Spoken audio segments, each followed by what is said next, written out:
Hi வணக்கம், welcome to happy taste buds. இன்றைக்கி நம்ம பார்க்க போகிற ரெசிபி ஒரு டிஃபன் ரெசிபி, உப்பு உருண்டை. வாங்க அதை எப்படி செய்யறதுன்னு பார்க்கலாம். அதுக்கு நான் இட்லி அரிசி, புழுங்கல் அரிசி பார்த்திங்கன்னா ஒரு கப்பு 250 ml ஒரு கப்பும், கூடவே ஒரு 2 டேபிள் ஸ்பூன் அளவுக்கு கடலைப்பருப்பும் ஒரு வாட்டி அலசி க்ளீன் பண்ணிவிட்டு நம்ம ஊற வச்சுக்கோங்க.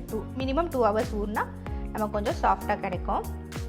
அண்ட் ஒரு அரை மூடி தேங்காயில் ஒரு 60% கிட்ட நான் எடுத்திருக்கேன், பத்தை போட்டு எடுத்திருக்கேன்.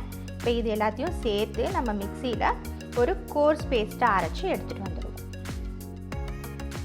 நான் அதில் இருக்க தண்ணியே சேர்த்து இதை பாருங்கள் குறைன்னு அரைச்சி எடுத்துகிட்டு வந்துட்டேன். கொஞ்சம் கோர்ஸாக இருந்துச்சுன்னா இது சாப்பிடும்போது நல்லாயிருக்கும். இப்போ இதில் நமக்கு இதுக்கு தேவையான அளவு உப்பு சேர்த்து கலந்து விட்டுருவோம்.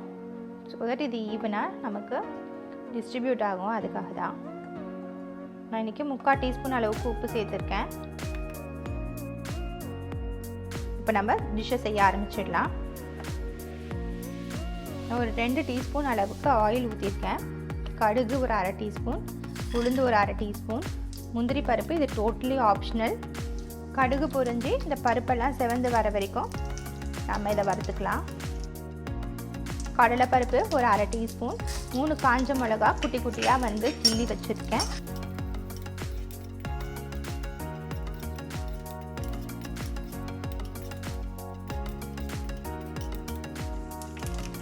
கூடவே 2 கொத்து கருவேப்பிலை.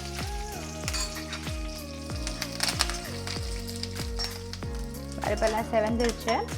இப்போ ஃப்ளேமை லோவில் வச்சுக்கோங்க. இப்போ நம்ம அரைச்சது இருக்கு இல்லையா, அதை அப்படியே சேர்த்துட்டு கிண்டி விட வேண்டியது தான்.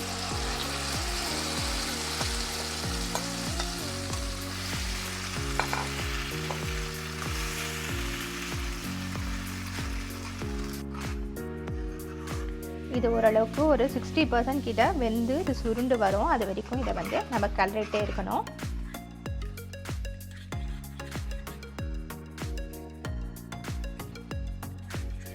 இதை மீடியம் ஃப்ளேமில் வச்சு கிண்டிக்கோங்க, இல்லைனா கீழே நமக்கு அடி பிடிக்கும், ஏடு ஃபார்ம் ஆகும்.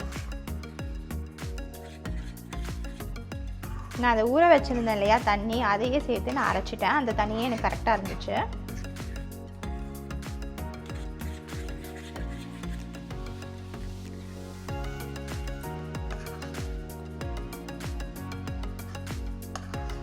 பாருங்க, அப்படியே கொஞ்சம் சுருண்டு வர ஆரம்பிச்சிருச்சு. இன்னும் கொஞ்சம் இதுவாகணும். இப்போ பாருங்க, வெந்து வர்றது கொஞ்சம் தெரியுது, கலர் மாறி இருக்கும்.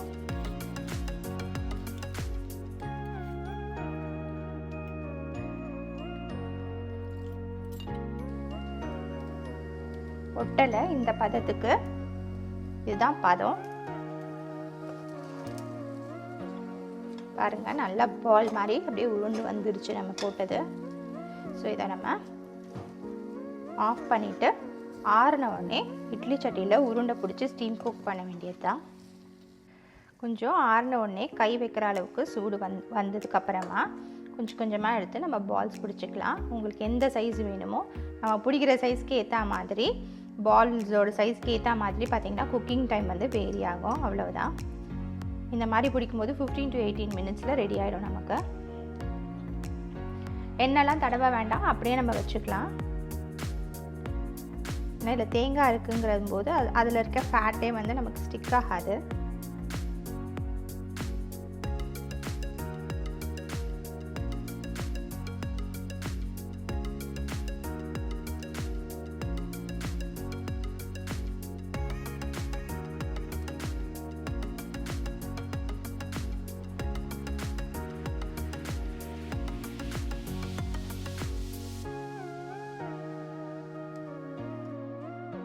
எல்லாமே உருண்டை பிடிச்சாச்சு. இப்போ ஸ்டீம் குக் பண்ணிடலாம்.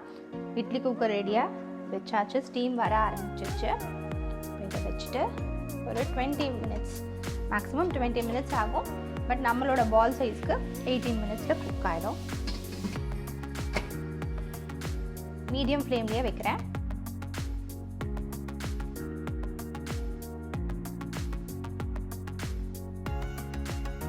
இப்போ 16 minutes போல் ஆகிடுச்சு. இது வெந்துருச்சு. நம்ம இப்போ இதை பிளேட் பண்ணிவிட்டு பார்க்கலாம்.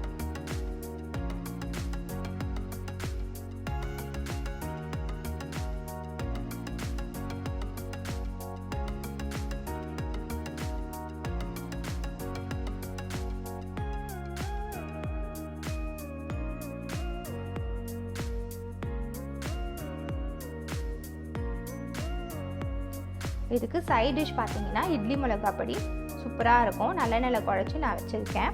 இது வெந்துருச்சு. நான் உங்களுக்கு அதை ஓப்பன் பண்ணியும் காமிச்சு விடுறேன்.